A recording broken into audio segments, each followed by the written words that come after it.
আসসালামু আলাইকুম দর্শক।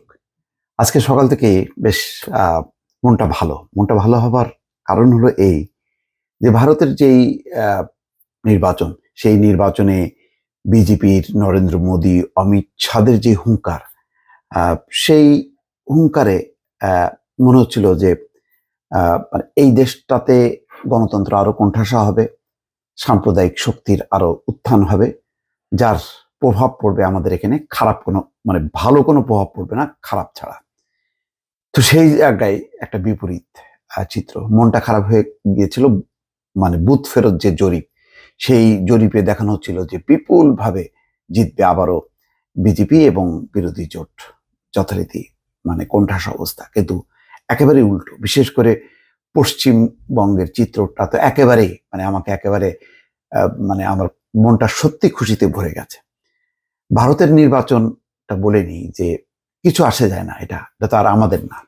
সেখানে কংগ্রেস আসলে কি আর বিজেপি আসলে কি, বাংলাদেশ সম্পর্কে তো নীতি পরিবর্তন হবে না, তারপরেও আমি মনে করি যে একটা মৌলিক পরিবর্তন হবে। আস্তে আস্তে বিজেপি স্বৈরতন্ত্রের দিকে উত্থান হচ্ছিল ভারতের এই বিজেপির নেতৃত্বে। সেখানে গণতন্ত্র, গণমাধ্যম সংকুচিত হয়ে আসছিল, মুসলমানরা অসহায় হয়ে পড়ছিল। সেই জায়গায় একটা বিপরীত স্রোত তৈরি করেছে কংগ্রেসের নেতৃত্বে ইন্ডিয়া জোট। তো বিজেপির পরাজয় মানে, বা কোণঠাসা হওয়া মানে, ধরাশায়ী হওয়া মানে, শক্তি দুর্বল হওয়া মানে, সেখানে একটা গণতন্ত্রের একটা উন্মেষ ঘটবে, যেটার একটা ভালো প্রভাব বাংলাদেশ সহ আশেপাশের দেশগুলোতে পড়বে। সেই কারণেই আমার আগ্রহ, অন্য কোনো কারণে না।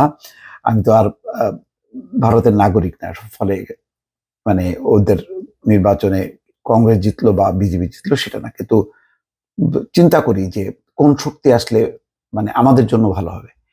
তো যাই হোক, প্রথমে যেই আমার খুবই পছন্দের মানুষ রাহুল গান্ধী, সেই রাহুল গান্ধী বিপুলভাবে জিতছে এবং রায়বেরেলিতে রাহুলের কাছে হার মেনে নিলেন বিজেপির দীনেশ। এটাও একটা খারাপ ভালো দিক দেখলাম যে দীনেশ, সে বিজেপির প্রার্থী দীনেশ প্রতাপ সিং, এদের মধ্যে একটা গণতান্ত্রিক চর্চা আছে। এই যে হার মেনে নিয়েও সে চমৎকার ভাবে তার সোশ্যাল মিডিয়াতে একটা বক্তব্য দিয়েছে, সেই বক্তব্যটা গণতান্ত্রিক। ফলে বোঝা যায় যে ভারতের অনেক গণতন্ত্রের পথ থেকে তারা সরে গেছে বিজেপি, কিন্তু তারপরেও এখনো মূল্যবোধগুলো আছে। তার প্রমাণ কিন্তু পাওয়া গেল এই নির্বাচনে। ভারতের লোকসভা নির্বাচনে উত্তরপ্রদেশের রায়বেরেলি আসনে কংগ্রেস নেতা রাহুল গান্ধীর কাছে পরাজয় স্বীকার করে নিয়েছেন বিজেপির প্রার্থী দীনেশ প্রতাপ সিং। মঙ্গলবার স্থানীয় সময় সকাল 8টায় লোকসভা নির্বাচনে ভোট গণনা শুরু হয়। বেলা 1টা 42 মিনিটের হালনাগাদ তথ্য অনুযায়ী রাহুলের কাছে দীনেশ পরাজয় স্বীকার করেন। সামাজিক যোগাযোগ মাধ্যমে এক পোস্ট দিয়েছেন দীনেশ। এতে তিনি রায়বেরেলির জনগণের কাছে ক্ষমা চান, বলেন তার দলের সদস্যরা কংগ্রেসের এই ঘাঁটিতে, অর্থাৎ রায়বেরেলি এই ঘাঁটিতে বিজেপির জয় নিশ্চিত করার জন্য অক্লান্ত পরিশ্রম করেছেন, কিন্তু জনগণের রায় দেওয়ার বিষয়টি তার দলের সদস্যদের হাতে ছিল না। ভারতের নির্বাচন কমিশনের শেষ তথ্য অনুসারে কংগ্রেসের রাহুল এই আসনে বিজেপির দীনেশের চেয়ে 2 লাখের বেশি ভোটের ব্যবধানে এগিয়ে ছিলেন। এ পর্যন্ত রাহুলের প্রাপ্ত ভোট 3,60,914, দীনেশের প্রাপ্ত ভোট 1,59,870। ফেসবুক পোস্টে দীনেশ বলছেন, তিনি অত্যন্ত বিনয়ের সঙ্গে কঠোর পরিশ্রমের মধ্য দিয়ে রায়বেরেলির জনগণের সেবা করেছেন। এই সেবাকালে যদি তার চিন্তা, কথা বা কাজে কোনো ভুল হয়ে থাকে কিংবা কাউকে আহত করে থাকেন, তাহলে তিনি ক্ষমা চান।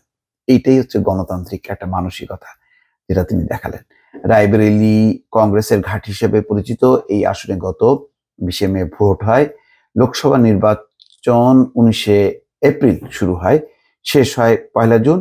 গত শনিবার ভোট শেষ হওয়ার পরই শুরু হয় বুথ ফেরত জরিপের ফলাফল প্রকাশ।